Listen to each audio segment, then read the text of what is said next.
Well, well, well, what do we have here? We have, surely, the best motorcycle in the world. Welcome to the channel. Today we're going to do the 100-hour review on the KTM 500. I'll start with all of the things that are wrong with the KTM 500.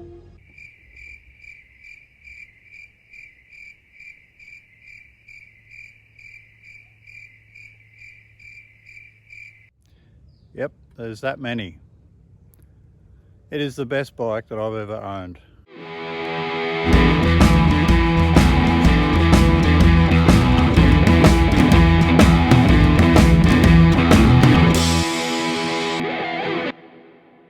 Me personally, I'm only a lightweight. I'm only 70 kilos, 5'11". My background is road bikes. Moved to the Tiger 800 XC.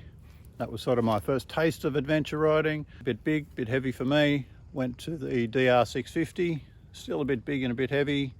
Went to the WR250. The weight was great, but the power was a little bit underwhelming. Thus the 500. We're up at a reservoir, Cardinia Reservoir in Melbourne, out the east of Melbourne. Brought you up here so you can have something to look at in case you get sick of me talking and bored of looking at the bike. Don't know why that would be. So 6,000 kilometers, 100 hours. That's over about 18 months.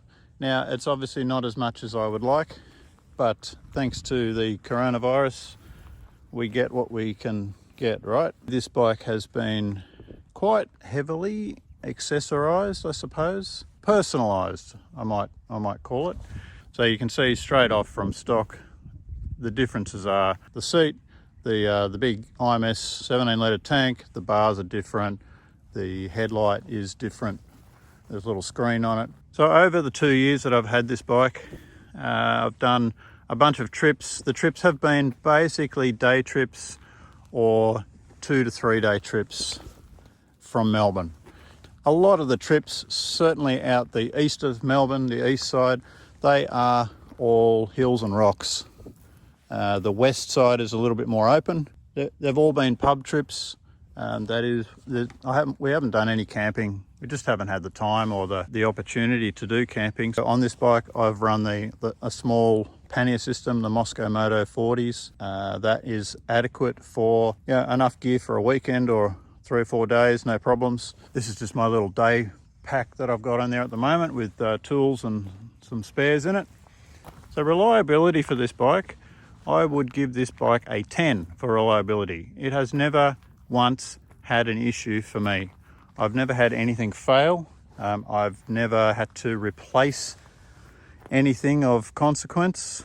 I'd like to be able to stand here and tell you all the things that went wrong with it, but there's just nothing. There's literally nothing that has gone wrong. I've heard of stories with ground wire under the seat can come loose, cause electrical issues. Fuel pumps have been known to give issues in the KTMs, but that tends to happen fairly soon after new, if it's going to happen at all.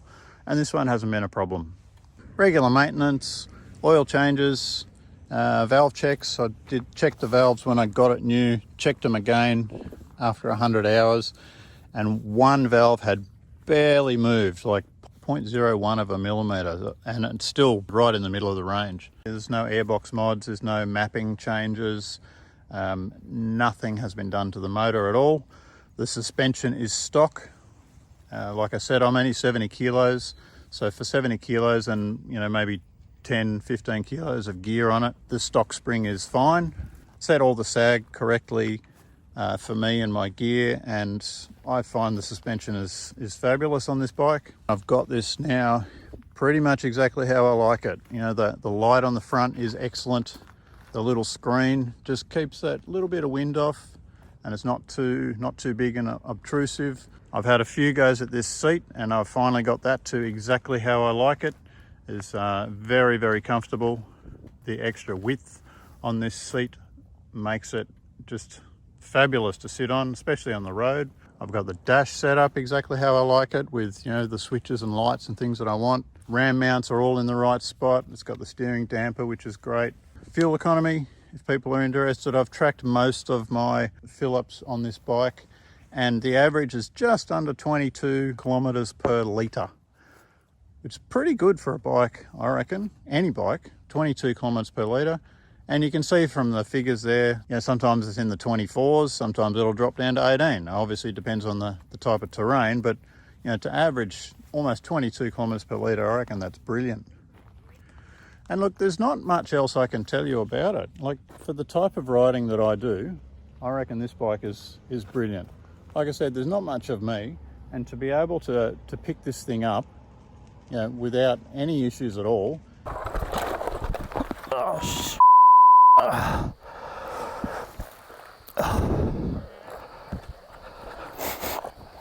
There you go, eh?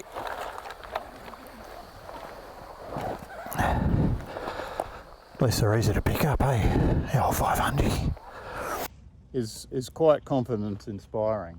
Like, yes, it gets a bit vibey maybe on the open road if you got to do an hour or two on the bitumen on the freeway, but the seat's great, the little screen's great. Just, it's enough to cover that. I'm not going to sit on this bike up the Hume Highway to Sydney. Like, it's not the bike for it. But for the riding that I do and the terrain that I'm in, this is perfect. To be out checking out tracks for you know, putting together rides and things, and you can point it down any track you want and know that if something goes wrong, you can manhandle the thing around and get it out of there. I'm really confident that I'll be able to handle any situation I get myself into with this bike. Now, on a bigger bike, yeah, not so much. I'm not saying bigger bikes are not, that they don't have their place. And look, honestly, for most of the rides that we do, most of the guys are on 690s or 701s, and they are perfect for most of the rides that we do. But for putting together stuff, you can't go past the small, lightweight bikes. And again, for high country things, small, lightweight, end of the day, you're just so much fresher. So that's my review of the KTM 500, 100 hours, 18 months of riding on this. It's my only bike, so everything that I've done on this bike. I absolutely love this bike. I reckon it is ideal for me. Yeah, look, maybe there'll be a bigger bike in my future one day, but not at the moment. I'm just having too much fun on this. Look, thanks for watching. Check out some of the other videos that I've posted on the build of this. If you've got questions about specific things, post it in the comments below. If you like the channel, subscribe, hit the like button, share it with your friends, all the things. And let's hope 2021 lets us get out on these things a little bit more than 2020. Thanks for watching. See you in the next one.